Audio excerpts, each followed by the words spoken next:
La Fédération du tourisme de la province de Namur présente... J'aime me promener dans cette somptueuse forêt autour de l'abbaye. Ce calme, l'air pur et l'écoulement paisible de la Moulinier.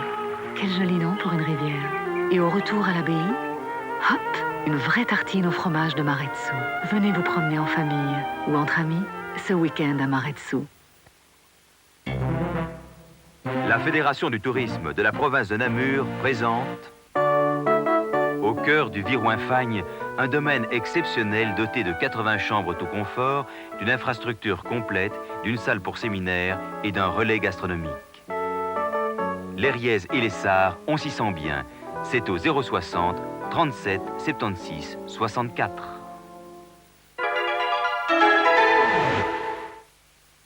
C'est Jean-Jacques Jespers qui va nous présenter JT Dernière. Il sera secondé par Céline Sasson pour la page cinéma.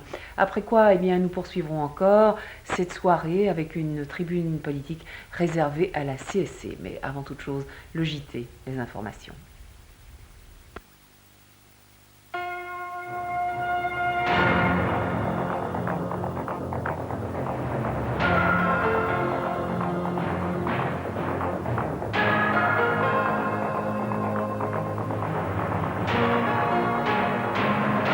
Grève de 24 heures entre Ostende et Douvres, un avertissement.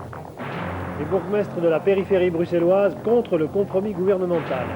La police montée canadienne arrive en Belgique, c'est un événement. La bohème adaptée à l'écran, encore un succès de l'Opéra Ciné. Bonsoir à tous. Notre invité ce soir, l'inspecteur Luc Boivin de la Gendarmerie royale du Canada. Il est responsable du carrousel de la police montée. Il vient nous présenter des activités qu'aura la police montée canadienne, ou plus exactement donc le carrousel équestre de la Gendarmerie royale du Canada, à partir du 15 juin prochain en Belgique. Et vous allez voir, ça vaudra vraiment la peine. Nous avons aussi bien sûr Céline Sasson qui, pour la dernière fois, hélas, cette saison, vient nous présenter sa chronique cinématographique hebdomadaire. Nous les retrouverons donc dans ce journal lorsque je vous aurai dit l'essentiel de l'actualité. Par exemple, lorsque je vous aurai dit que le trafic maritime entre Ostende et Douvres a été stoppé ce matin à 0 heure et ne reprendra que ce soir à minuit. Il s'agit d'une grève d'avertissement. Tous les ferries qui assurent la liaison quotidienne Ostende-Douvres sont restés à quai aujourd'hui. À Zeebrugge, seuls les poids lourds peuvent embarquer à bord des ferries de la P&O, dont les marins sont toujours en grève. Pour traverser la Manche, il ne restait plus que le Jetfoil. Quant aux automobilistes, ils ont dû se rendre à Calais.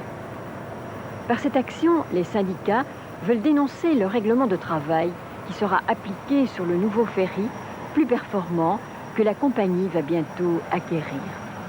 Het is dus zeer duidelijk dat de RMT plannen heeft om met de bestelling van het nieuwbouwschip de arbeidsvoorwaarden van het varend personeel zodanig te veranderen dat de mensen langere dagen aan boord moeten verblijven en dat het aantal varenden drastisch zou worden verminderd. Derrière l'inquiétude syndicale et derrière le souci de modernisation des compagnies, c'est bien sûr le bouleversement que va apporter le tunnel sous la Manche qui se profile. Son ouverture, je vous rappelle, est prévue pour 1993. Il n'y a pas eu d'accord entre libéraux et la coalition gouvernementale à propos du transfert de l'éducation nationale aux communautés. Les libéraux voulaient